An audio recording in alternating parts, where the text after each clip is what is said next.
Inirekomenda ng Department of Public Works and Highways sa Philippine Competition Commission ang pagsasampa ng dalawang reklamo kaugnay ng umunoy manipulasyon at sabwatan sa bidding ng 5 contractors para sa mga flood control projects sa Bulacan at Oriental Mindoro.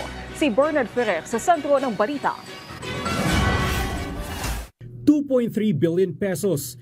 Ito ang multang posibleng harapin ng 5 contractor kaugnay ng umano'y manipulasyon at sabwatan sa bidding ng flood control projects. Kasunod yan ang rekomendasyon ng DPWH sa Philippine Competition Commission. Sa unang reklamo, tinukoy ang mga kumpanyang Wawaw Builders, IM Construction Corporation, Sims Construction Trading, St. Timothy Construction Corporation at ilang opisyal at kawani ng DPWH Bulacan 1st District Engineering Office. Ayon sa DPWH, lumitaw sa mga pagdinig ng Senado at Kamara, pati na rin sa mga internal investigation ng ahensya at ng Commission on Audit na may mga irregularidad sa procurement process ng ilang flood control projects sa Bulacan. Sa ikalawang reklamo, inireklamo naman ang Sunwest Incorporated kasamang ilang opisyal ng DPWH Regional Office 4B dahil sa kabiguang umaksyon sa kabila ng mga irregularidad sa flood control projects sa Oriental Mindoro. Sa halip na itigil, itinuloy umano ng mga opisyal ang pagpapatupad ng mga proyekto ng Sunwest. Kabilang sa mga ebidensyang isinumite ng DPWH ang mga naging pahayag na Pacifico Discaya at dating DPWH Undersecretary Roberto Bernardo sa pagdinig ng Senate Blue Ribbon Committee kung saan umamin naman ito sa pagkakaroon ng sabwatan sa pagitan ng ilang contractor at opisyal na isang malinaw na paglabag sa Philippine Competition Act.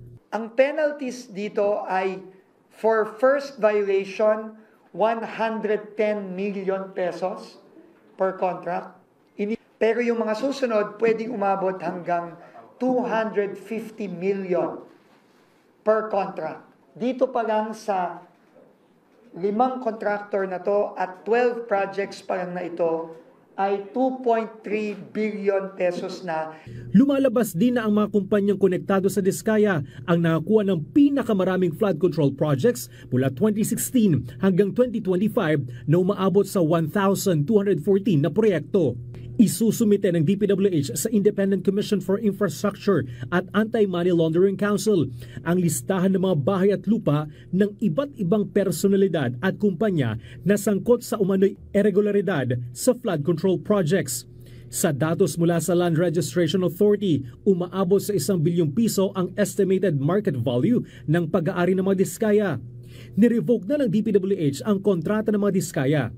Sumulat na rin ang DPWH sa iba't ibang surety companies at insurance companies para ma-recover ang mahigit 89 million pesos na surety bonds para sa 4 na proyekto. Samantala, itinurn na over ng DPWH sa Professional Regulation Commission ang mga dokumentong naglalaman ng ebidensya laban sa 20 engineers na umano'y sangkot sa manumalyang proyekto sa Bulacan. Posibleng humantong ito sa pagbawi o kanselasyon ng kanilang lisensya. Bernard Ferrer para sa Pambansang TV sa Bagong Pilipinas.